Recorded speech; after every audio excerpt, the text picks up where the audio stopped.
Welcome back to my channel. ఇప్పుడు వచ్చేసి చాలా రోజులు అయిందండి డివోషన్ కంటెంట్ చేస్తున్నాము. నన్ను సబ్స్క్రైబర్ అడిగారు ఏదైనా రెసిపీస్ చూపించమని. ఇది వచ్చేసి చిన్నప్పుడు మేము తింటున్నటువంటి విలేజ్లో, ముఖ్యంగా విలేజ్లో రాయలసీమ ప్రాంతంలో కొన్ని ప్రాంతాల్లో విలేజ్లో చేసుకునే రెసిపీ అండి. ఇది పక్కా పల్లెల్లో అప్పటికప్పుడు చేలోంచి మనకి పచ్చని గింజలు దొరుకుతాయి కదా, శనగగింజలు వచ్చేసి గ్రౌండ్ నట్స్ తో చేసుకునే కర్రీ అండి ఇది. అక్కడే పల్లెల్లో మనకి గురుగాకు దొరుకుతుంది, గురుగాకుతో చేస్తారు. ప్రజెంట్ గురుగాకు దొరికే సిచ్యువేషన్ లేదు కాబట్టి నేను వచ్చేసి గోంగూర తీసుకున్నాను. ఇది మంచి రెసిపీ అండి, healthy recipe plus old style village style recipe. ఇది వచ్చేసి దీనికి కావాల్సిన పదార్థాలు వచ్చేసి నేను ఏమేమి తీసుకున్నానంటే, నేను దాని బదులు గోంగూర తీసుకున్నాను. ఇది వచ్చేసి ఒక కప్పు అంటే మనకి 100 గ్రామ్స్ అనుకోండి. 100 గ్రామ్స్ పల్లీలు తీసుకున్నాను, పచ్చి పల్లీలు. 13 వచ్చేసి నేను పచ్చిమిర్చి తీసుకున్నాను. 2 టొమాటోస్ తీసుకున్నాను, 1 ఆనియన్ తీసుకున్నాను. తర్వాత ఒక పించ్ ఆఫ్ టామరిన్ తీసుకున్నాను. ఒక కట్ట అంటే మనకి దాదాపు ఒక 50 గ్రామ్స్ గోంగూర అనుకోండి, 50 గ్రామ్స్ గోంగూర తీసుకోండి. తర్వాత 3 వచ్చేసి మనకు వెల్లుల్లి తీసుకున్నాను. ఒక 1 ఎండుమిర్చి, 1 టీ స్పూన్ జీలకర్ర, 1 టీ స్పూన్ ఆవాలు. ఇవన్నీ కొలతలండి. ఖచ్చితంగా ఈ కొలతలతో మనం చేసుకుంటే టేస్టీగా హెల్తీగా కూడా ఉంటుంది పుల్లకూర. ఇవన్నీ మనకు కావాల్సిన ఇంగ్రీడియంట్స్. తర్వాత 1/2 టీ స్పూన్ ఆఫ్ పసుపు, 1 టీ స్పూన్ ఆఫ్ సాల్ట్. ఇవి మాత్రం మనకు కావాల్సిన ఇంగ్రీడియంట్స్. ఈ ఇంగ్రీడియంట్స్ అయిన తర్వాత నేను చేసే ప్రాసెస్ విధానాన్ని మీకు నేను చూపిస్తాను. చాలా హెల్తీగా ఉంటుంది, చాలా టేస్టీగా కూడా ఉంటుందండి. పుల్లకూర, పచ్చి శనగగింజల పుల్లకూర అంటారు దీన్ని. ఆ గురుగాకు కూడా మనకి చేలలో దొరుకుతుంది. ఇప్పుడు ప్రజెంట్ సిచ్యువేషన్ లో మనకు ఆ గురుగాకు దొరకడం లేదు కాబట్టి నేను దీన్ని గోంగూరలో ఐరన్ చాలా బాగుంటుంది కాబట్టి ఈ ప్రోటీన్స్ ఇప్పుడు మనకున్న సిచ్యువేషన్ లో గోంగూర ఖచ్చితంగా తినాలి కాబట్టి ఐరన్ ఏదో రకంగా బాడీకి అందాలి కాబట్టి నేను గోంగూర వేసి మీకు ఈ రెసిపీని చూపిస్తున్నాను. చాలా హెల్దీ అండ్ టేస్టీ రెసిపీ అండి శనగగింజల పుల్లకూర. నేను నెక్స్ట్ ప్రాసెస్ మీకు చూపిస్తాను, ఎలా చేయాలి ఏంటి అనేది. ప్రాసెస్లోకి వెళ్ళిపోదాం. ఇప్పుడు వచ్చేసి నేను కుక్కర్ తీసుకున్నాను. కుక్కర్ తీసుకొని ఒక 1 టేబుల్ స్పూన్ ఆయిల్ వేసుకున్నాను. ఎక్కువ వేసుకోలేదు, ఎందుకంటే జస్ట్ మనము ఈ పచ్చిమిర్చి వేగడానికే వాటికి మాత్రమే. ఇప్పుడు వచ్చేసి నేను టమాటో మరియు వేసేసాను, టమాటో మరియు పచ్చిమిర్చి 2. ఎందుకంటే మనకు అవి వేగాలి, వేగితే కొంచెం టేస్ట్ వస్తుంది. పచ్చి లేకుండా వేగితే కొంచెం మనకు టేస్ట్ కనిపిస్తుంది. అందుకని నేను జస్ట్ 1 టేబుల్ స్పూన్ ఆయిల్ వేసుకుంటే మనకు అవి వేగిపోతాయి. కొంచెం ఉడకడానికి మనకు ఇబ్బంది లేకుండా మాత్రమే వేయించుకోవాలి ఇవి. ఇప్పుడు నేను 12 పచ్చిమిర్చి చేశాను కదా, ఎందుకంటే ఇంత కొలతలు నేను కరెక్ట్ గా ఎందుకు చెప్తున్నానంటే, నన్ను సబ్స్క్రైబర్ అడిగారు మీరు అందాజ్ చెప్పకండి, కరెక్ట్ గా కొలతలు చెప్పండి, మాకు కొత్తగా చేసుకునే వాళ్ళకి యూజ్ అవుతుంది అని. అందువల్ల నేను ఈరోజు కొలతలతో చెప్తున్నాను. కొంచెం చేంజ్ చేశాను. ఈ విధంగా ఒకవేళ మీకు కారం తక్కువ అనిపించింది అనుకోండి, ఒకే టెక్నిక్, మనం ఎండుమిర్చి వేసుకోండి కొద్దిగా కారం తక్కువ అయితే. లేదు మీకు కారం ఎక్కువైంది అనుకోండి, ఎక్కువ అనిపిస్తే మీరు రుద్దేటప్పుడు కొంచెం పక్కన తీసి పెట్టుకుంటే అది ఈజీగా ఉంటుంది మనకి. అంతే అండి, చిన్న చిన్న టెక్నిక్సే అంతే వంటలో. ఇవన్నీ కూడా ఎక్కువ అయితే తీసి పెట్టుకొని మళ్ళీ వేసుకోవడం, తక్కువ అయింది అనుకోండి ఒక ఎండుమిర్చి తీసుకొని దాని తుంచి వేసేస్తే మనకు కారం వస్తుంది ఏ కూరలో అయినా కూడా. ఇది కొంచెం వేగాలి, కొద్దిగా వేగాయి కదండి. ఇప్పుడు వచ్చేసి మనం వీటిల్లో ఈ పల్లీలు వేసేసుకున్నాం. ఇప్పుడు మీరు బజార్కి వెళ్ళి పల్లీలు పరిగెత్తి కొనుక్కొని రావాల్సిన అవసరం కూడా లేదు. ఎండు పల్లీలు ఉంటే కూడా మనం ఒక 5 or 6 అవర్స్ నానబెట్టుకుంటే అవి కొంచెం మనకు పచ్చి టేస్ట్ వస్తాయి. అలా కూడా చేసుకోవచ్చు. మనకు అవైలబిలిటీ లేనప్పుడు ఉంటే మనకు పచ్చి పల్లీలు యూజ్ చేయండి. ఒకవేళ లేదనుకోండి, ఇప్పటికిప్పుడు బజార్కి వెళ్ళి కొనుక్కొచ్చే పని లేకుండా అది కూడా బాగానే టేస్ట్ వస్తుంది. నాకు ఉన్నాయి కాబట్టి నేను వాటిని యూజ్ చేస్తున్నాను. లేనప్పుడు మీరు ఆ టెక్నిక్ ఉపయోగించి చేసుకోవచ్చు. కొంచెం సేపు ఒక 2 minutes వీటిని వేయించండి. ఎక్కువసేపు కూడా అవసరం లేదు, మనకి మళ్ళీ ఉడుకుతాయి కాబట్టి 2 minutes మనం నీట్గా వేయించుకోవాలి.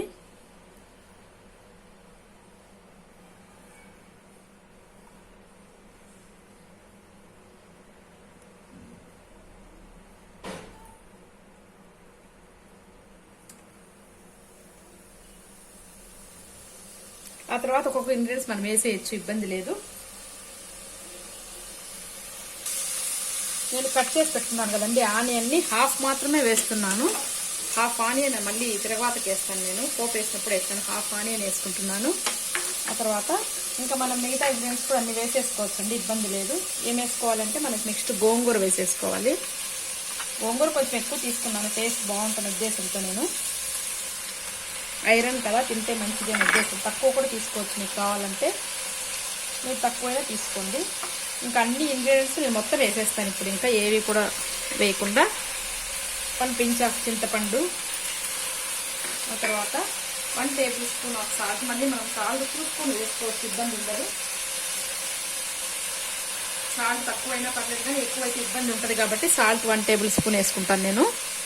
1 టేబుల్ స్పూన్ సాల్ట్ వేసుకున్న తర్వాత ఇంకా పసుపు ఇవి కూడా వేసి చూపించేస్తాను మీకు.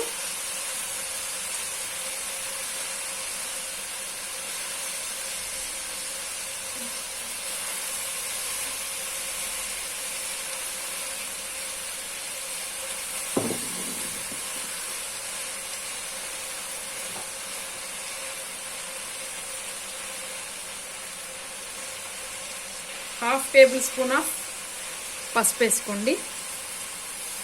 ఇప్పుడు వచ్చేసి మనకి ఇంకా వాటర్ వేసేయచ్చు.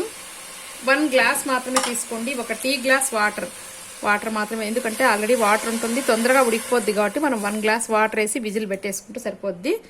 విజిల్స్ కూడా మనకు ఒక 4-5 విజిల్స్ రావాలి. పచ్చిచెని గింజలు ఉడకాలి కాబట్టి మనకి 4-5 విజిల్స్ వచ్చేంత వరకు పెట్టుకోండి. ఫస్ట్ సిమ్లో పెట్టేసి తర్వాత ఎక్కువ పెట్టేస్తే మనకు పచ్చి రెడీ అయిపోతుంది. మళ్ళీ మీకు నేను పోపు వేసి చూపిస్తాను దీన్ని. ఇప్పుడు కుక్కర్ మూత పెట్టేసి మనం ఫస్ట్ కొంచెం సిమ్లో పెట్టుకొని ఆ తర్వాత ఎక్కువగా పెట్టుకోవాలి. ఇప్పుడు మనకు వచ్చేసి అది రెడీ అయిపోయిందండి. ఇప్పుడు స్టవ్ ఆఫ్ చేసేసుకొని మనకి మీరు వాటర్ 1 గ్లాస్ మాత్రమే తీసుకోండి. ఎందుకంటే ఎక్కువగా తీసుకుంటే మీకు ఏమవుతుందంటే ఎక్కువ టైం పడుతుంది. 1 గ్లాస్ మాత్రమే తీసుకోండి. వీళ్ళు వాటర్ ఎక్కువ ఉంటే కొద్దిసేపు పెట్టుకోండి. కాకపోతే దీంట్లో ఒక చిన్న టెక్నిక్ అండి. ఈ విధంగా ఉన్న పల్లీలని డివైడ్ చేసుకోవాలి. మనము గోంగూర మాత్రం రుద్దుకొని పల్లీలు పక్కన పెట్టుకుంటే మనకు టేస్ట్ బాగుంటుంది. పల్లీలన్నీ ఒక గెరటి తీసుకొని మీరు డివైడ్ చేసేయండి. పల్లీలని కొన్ని పల్లీలు తీసి పక్కన పెట్టేసుకొని గోంగూరని మాత్రమే మీరు చూడండి ఎంత గోంగూర అనిపించింది మనకు వేసుకునేటప్పుడు. కానీ ఇప్పుడు తగ్గిపోయింది చూడండి ఉడికేటప్పటికి. ఇంకా కొంచెం ఎక్కువ తీసుకున్నా మీకు ఇబ్బంది ఉండదు. మీరు కుక్కర్లోనే కాబట్టి 1 గ్లాస్ మాత్రమే వాటర్ తీసుకోండి. మీరు బయట ఉడకబెట్టుకోవాలనుకుంటే అప్పుడు మీరు ఏం చేస్తారంటే ఎక్కువ వాటర్ అయినా ఇబ్బంది లేదు. ఎక్కువ వాటర్ వేస్తే మళ్ళీ మనకు వాటర్ మిరబెట్టుకోవడానికి టైం పడుతుంది. కాబట్టి మీరు 1 గ్లాస్ వాటర్ మాత్రమే తీసేసుకోండి, చిన్న గ్లాసు. ఇలా పల్లీలన్నీ డివైడ్ చేసి పెట్టుకుంటే మనం ఆ గోంగూరని ఇప్పుడు పప్పు గుత్తి తీసుకొని రుద్దేసుకోవచ్చు. ఇలా కొంచెం ఓపిక చేసుకొని మీరు ఆ పల్లీలను పక్కన చేసి పెట్టుకోండి. ఎందుకంటే మెత్తగా రుద్దేస్తే కూడా రుద్దేసుకోవచ్చు, అలా తినేవాళ్ళు. కాకపోతే మా మమ్మీ వాళ్ళు అలానే చేసేవాళ్ళు. అలానే మేము కూడా నేర్చుకున్నాము ఆ విధమైన పద్ధతిలోనే. ఓల్డ్ స్టైల్లో చాలా మటుకు అలసంద గింజల పుల్లగూర నేను పెట్టానండి వీడియోస్. రాయలసీమ స్పెషల్స్ అలసంద గింజల పుల్లగూర, అనప గింజల పుల్లగూర కూడా మేము అలానే చేస్తాము. అంటే అన్ని తీసి చికెన్ కూడా అలానే చేస్తాము, పక్కన పెట్టేసుకుంటాము. ఆ తర్వాత వెనిపేసిన తర్వాత మళ్ళీ వేసుకుంటాము. ఇప్పుడు ఈ విధంగా మెత్తగా వెనుపుకోవచ్చు దీన్ని. మొటిక్కాయ పుల్లగూర కూడా అలాగే పక్కన తీసి పెడతామండి. మొటిక్కాయలు ఈ విధంగా వేయించేసుకోండి. వీటిని బాగా రుద్దేసుకోవాలి. అంటే మనం వేసాం కదా, ఒకవేళ మీరు ఇవి మెదగవనుకుంటే చాలా మందికి, నాకు కూడా అదే ప్రాబ్లం ఒక్కోసారి. మీరు ఏం చేస్తారంటే పచ్చిమిర్చి కట్ చేసి కూడా వేసుకోవచ్చు. పప్పు ఇప్పుడు జనరేషన్ పిల్లలకి పప్పు రుద్దడం కొంచెం కష్టమే కాబట్టి ఆ విధంగా మీరు కట్ చేసి వేసుకోండి. అది కూడా ఒక టెక్నికే. సో మెనీ టైమ్స్ నేను కూడా ఆ పచ్చిమిర్చి మెదగకుండా ఉంటాయండి పప్పులో. అలాంటి ప్రాబ్లం ఉన్నప్పుడు మీరు ఏం చేస్తారంటే ఖచ్చితంగా వాటిని కట్ చేసి వేసేసుకోండి. అంతే అండి. ఇలా రుద్దేసుకున్నాను కదా, మీకు ఇంకా పోపు పెట్టి చూపిస్తాను. రుద్దుకున్న తర్వాత మనం సాల్ట్ ఇప్పుడు చూసుకోండి. తక్కువ ఏదైనా ఉందంటే సాల్ట్ జస్ట్ యాడ్ చేసుకోండి. కారం కూడా మీకు తక్కువ అనిపించింది అనుకోండి, కొంచెం మీకు కారం తక్కువ తినే వాళ్ళైతే మీరు పక్కన వేసేసుకోండి. వీటిని మనం పచ్చిమిర్చి తీసి వెనుక్కోండి. ఇప్పుడు మీకు కారం సమస్య కూడా రాదు. ఇప్పుడు ఈ పల్లీలు మనం కలిపేసుకోవాలి. మీకు ఇప్పుడు నేను పోపు పెట్టి చూపిస్తాను. ఇలా రుద్దేసుకోవడమే అంతే అండి టెక్నిక్. చాలా టేస్టీగా హెల్తీగా కూడా ఉంటుంది పుల్లగూర. మీకు నేను ఇప్పుడు పోపు పెడతాను. ఇప్పుడు వచ్చేసి మనము పోపు పెట్టడానికి చిన్న పెనం తీసుకున్నాను. ఒక్క 2 or 3 టేబుల్ స్పూన్ ఆయిల్ వేసుకోండి. ఎక్కువ అవసరం లేదు మనకి. పోపు గింజలు కూడా నేను ఎక్కువ వాడలేదండి. ఎక్కువ వాడుకునే వాళ్ళు వాడుకోండి, ఇబ్బంది లేదు.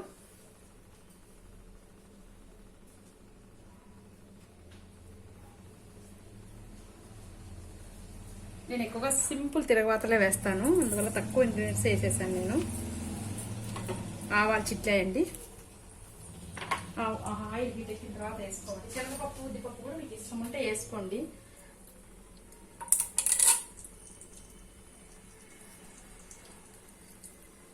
ఇప్పుడు మనకి బాగా చిట్లిన తర్వాత మిగతా ఇంగ్రీడియంట్స్ వేస్తాను నేను.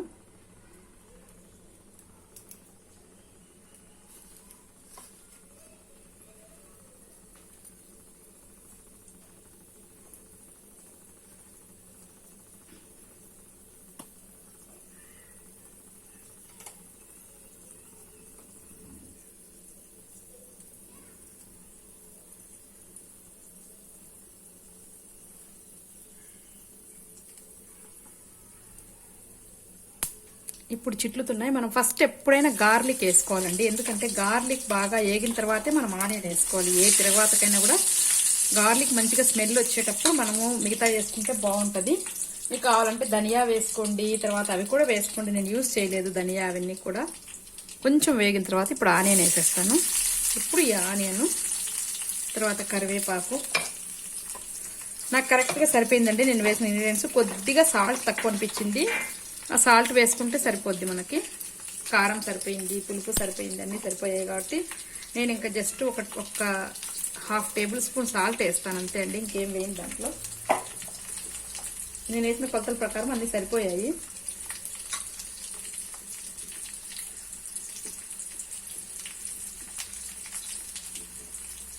మీరు వాటర్ ఎక్కువ అయితే కూడా ఏమి ఇబ్బంది లేదు, ఆ వాటర్ని మీరు కొంచెం సేపు ఇమరబెట్టుకోండి సరిపోతుంది. చాలా అంటే చాలా టేస్ట్ ఉంటుందండి ఈ పుల్లగూర మనకి. చూడండి మనకి పుల్లగూర తర్వాత కూడా బాగా వేగిపోయింది. ఇప్పుడు దీన్ని మనకు అవి రుద్దినటువంటి పుల్లగూరలో వేస్తాను. మీకు మళ్ళీ నేను సర్వింగ్ ప్లేట్లోకి సర్వ్ చేసి చూపిస్తాను. చూడండి మనకి ఎంత బాగా టేస్టీగా వచ్చేసిందో పుల్లగూర. గ్రీనిష్గా పల్లీల మధ్యలో నంజుకుంటూ తింటుంటే చాలా ఎక్సలెంట్ టేస్టీగా ఉంటుంది. కాబట్టి మీరు కూడా ట్రై చేయండి. ఐ హోప్ మీకు ఈ వీడియో నచ్చింటుంది అనుకుంటున్నాను. నచ్చితే లైక్ చేయండి, షేర్ చేయండి, సబ్స్క్రైబ్ చేయండి, పక్కనే ఉన్న బెల్ ఐకాన్ని ప్రెస్ చేయండి. Thank you for watching this video.